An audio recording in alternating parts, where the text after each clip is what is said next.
Assalamualaikum warahmatullahi wabarakatuh. Baik anak-anak, untuk mengawali pembelajaran pada hari ini, mari berdoa menurut kepercayaannya masing-masing. Berdoa dimulai.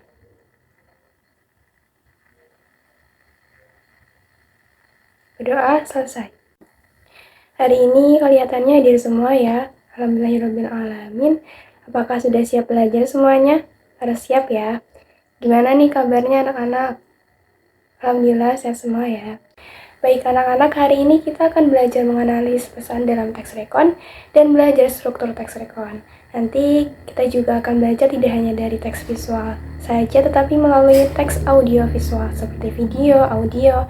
Nah, oleh karena itu, anak-anak harus menyimak dan memirsanya dengan baik ya.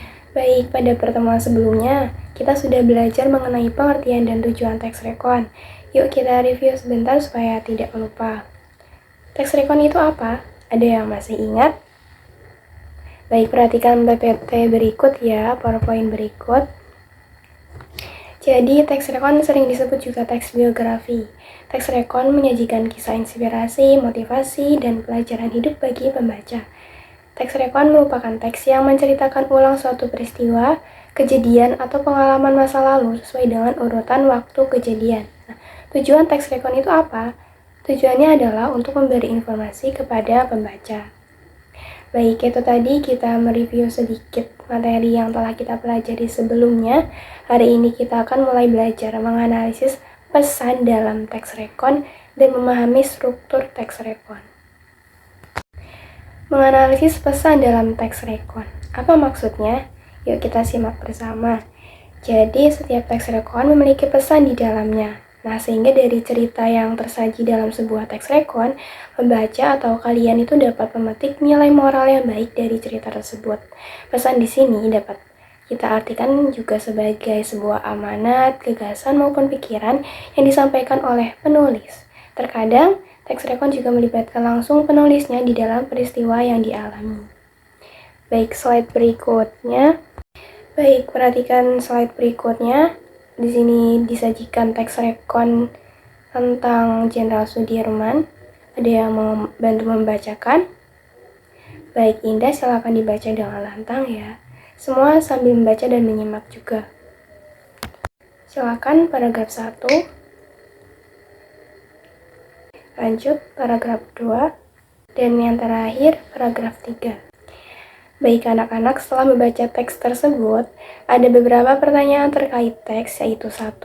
Sejak kapan Jenderal Sudirman bergabung dengan pembela tanah air atau PETA? 2. Bagaimana perjalanan Sudirman melakukan perlawanan terhadap agresi militer Belanda di Yogyakarta? 3. Bagaimana perjuangan Jenderal Sudirman melawan penjajah Jepang? 4. Apa saja pesan atau amanat yang terkandung dalam teks tersebut?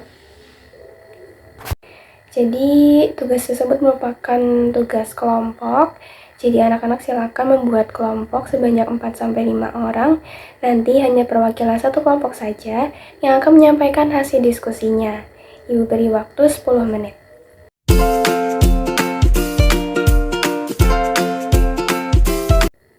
Baik, kita bahas bersama ya dari pertanyaan tadi. Nomor 1. Sejak kapan Jenderal Sudirman bergabung dengan pembela tanah air atau PETA? Ya, benar. Sejak tahun 1944,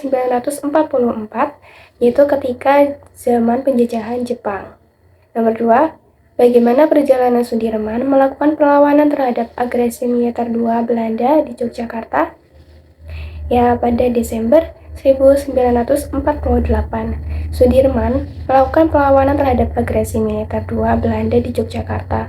Beliau bersama kelompok kecil tentara dan dokter pribadinya melakukan perjalanan ke arah selatan dan memulai perlawanan gerilya selama kurang lebih 7 tahun lamanya. Kemudian nomor 3, bagaimana perjuangan Jenderal Sudirman melawan penjajah Jepang?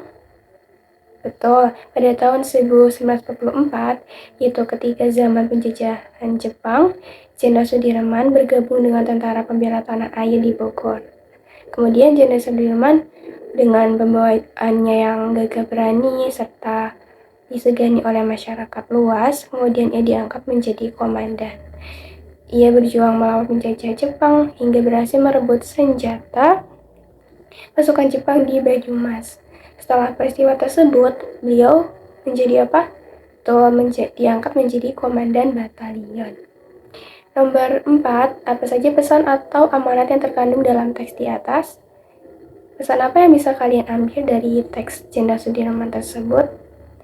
Ya, kita tentunya harus berjuang demi tujuan atau hal yang ingin kita tuju, jangan mudah menyerah, harus optimis dan berani seperti Jenderal Sudirman.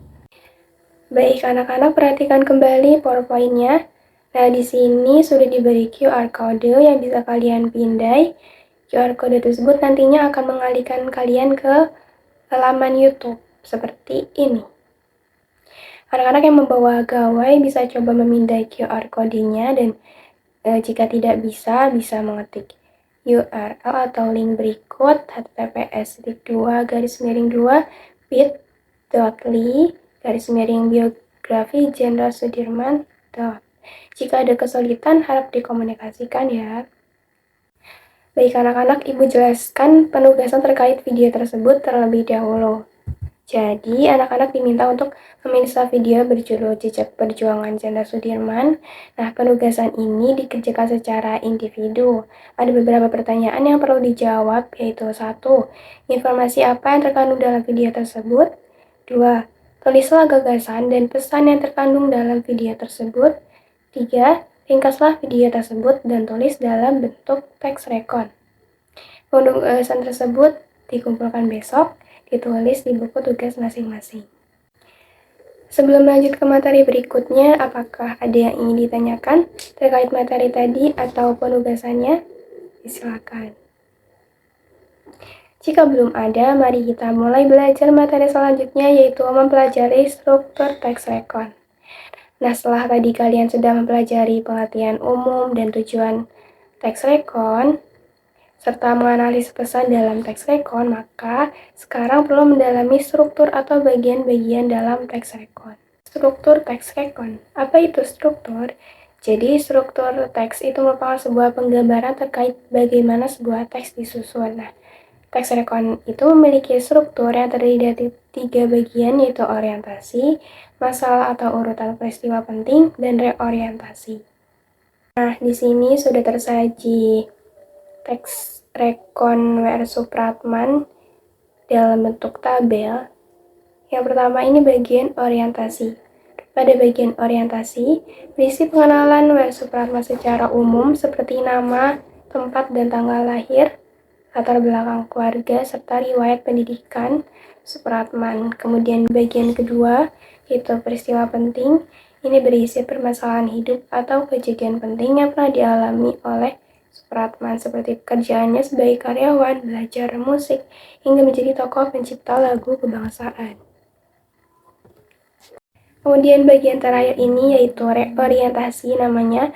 Bagian ini adalah bagian penutup atau simpulan.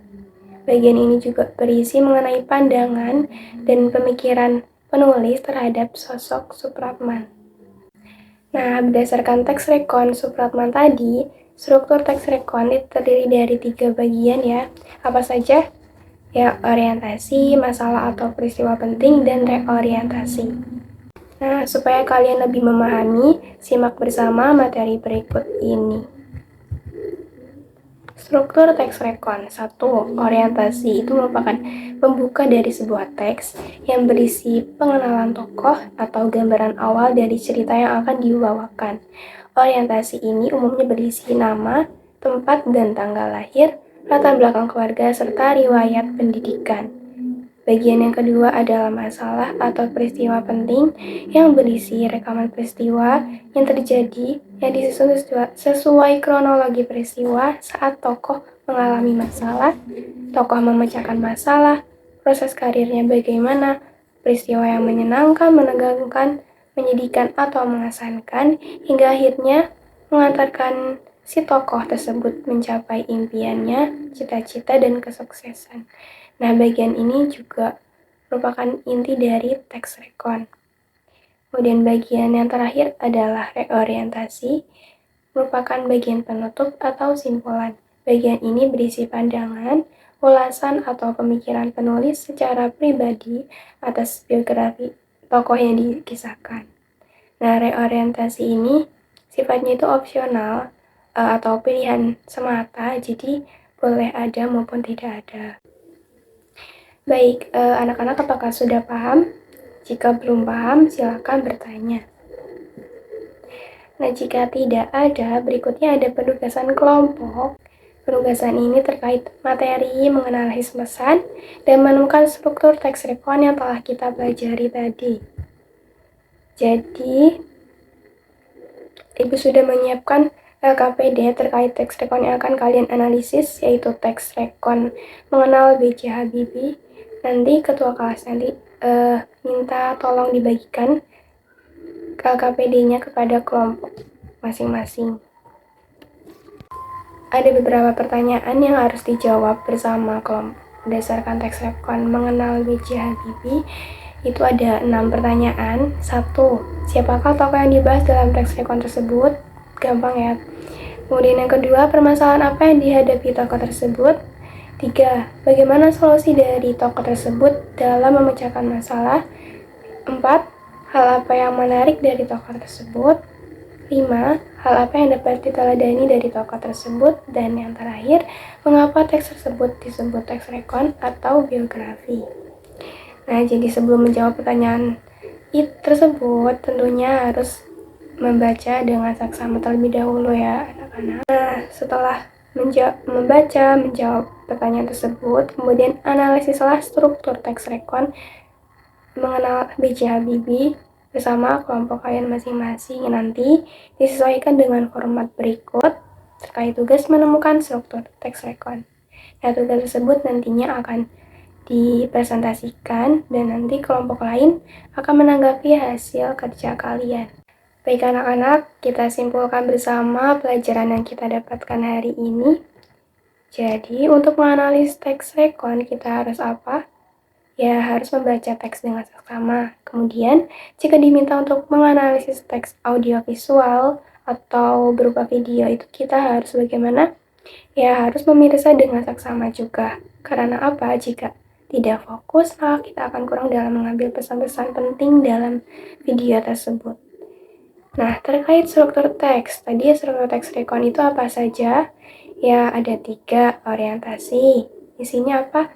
Ya, berisi pembuka dari sebuah teks yang berisi pengenalan tokoh atau gambaran awal dari cerita yang akan dibawakan. Kemudian bagian yang kedua, betul masalah atau peristiwa penting, berisi rekaman peristiwa yang terjadi yang disusun sesuai kronologi peristiwa tokoh yang mengalami masalah atau disebut juga bagian inti. Nah, bagian ketiga apa? Betul, reorientasi, yaitu bagian penutup atau kesimpulan. Bagian ini berisi pandangan, ulasan, atau pemikiran penulis secara pribadi atas biografi tokoh yang dikisahkan. Kemudian, teks rekon itu disebut juga teks apa? Ya, teks biografi. Jadi nanti jangan bingung ketika ada yang bilang teks rekon, ada yang bilang teks biografi, karena sama saja. Kemudian, pesan.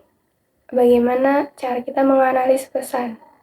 Ya, jika itu dalam sebuah teks, maka harus membacanya terlebih dahulu. Jika itu sebuah video, maka harus memirsanya dengan saksama juga. Dan pesan itu juga bisa disebut dengan amanat.